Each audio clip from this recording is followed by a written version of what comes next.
मेहनत करने जा रहे थे।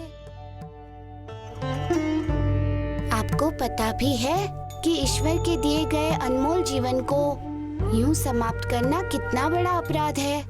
अपराध को तो हम नहीं जानते, किंतु इतना अवश्य जानते हैं कि तुम्हारे बचाने के बाद जो अनर्थ होने वाला है। हाँ वानर बालक, तुमने हमारी रक्षा करके अच्छा नहीं किया। काका, मानव जीवन कई योनियों में भ्रमण करने के बाद प्राप्त होता है। मानव जीवन एक ऐसा सुंदर जीवन है जिसे धारण करने हेतु स्वयं जीवन के रचयिता ईश्वर तरसते हैं। और आप लोग ऐसे जीवन को त्याग करने का निर्णय कर बैठे। आप लोगों का ये निर्णय अनुचित है काका, धर्म संगत नहीं है। वानर बालक, हम इस जीवन का अर्थ जानते हैं। उसके बाद भी ऐसी पहल? हाँ, उसके बाद भी ऐसी पहल। परंतु क्यों? क्योंकि जब अपना ही जीवन किसी की मृत्यु का कारण बन जाए तो फिर उस जीवन को समाप्त हो जाने का एकमात्र मार्ग बचता है।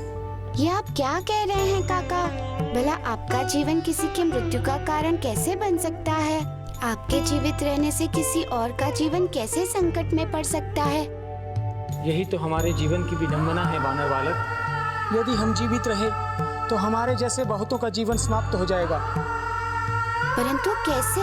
मैं समझ नहीं पा रहा हूँ आपके कहने का अर्थ। वानर बालक, तुम राजा बलधारी को नहीं जानते। उसके लिए कुछ भी असंभव नहीं है। राजा बलधारी? हाँ, राजा बलधारी। आज उसी के कारण हमारी ये अवस्था है। क्यों? कैसे? क्या किया राजा बलधारी ने आपके साथ? वानर बालक, आज तुम हमें जैसे शक्तिहीन और जीर्ण शीर्ण देख रहे हो, हम पहले ऐसे नहीं थे। हम पहलवान थे, हमारे पास अतुल शक्ति थी और अखाड़े में कोई भी हमसे जीत नहीं सकता था। फिर आपकी ये अवस्था कैसे हो गई? क्योंकि राजा बलधारी ने एक दिन अपने साथ मल्ल युद्ध के लिए हमें आमंत्रित किया।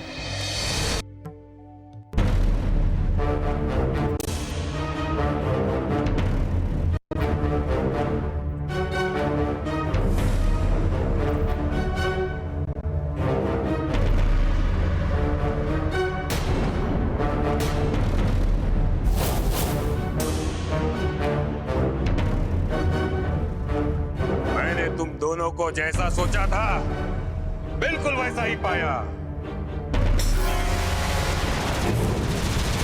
तुम लोग वास्तव में वीर और शक्तिशाली हो।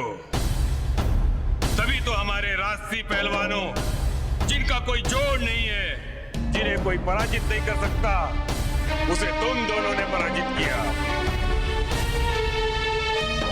तुम्हारे पर्वताकार शक्तियों के सामने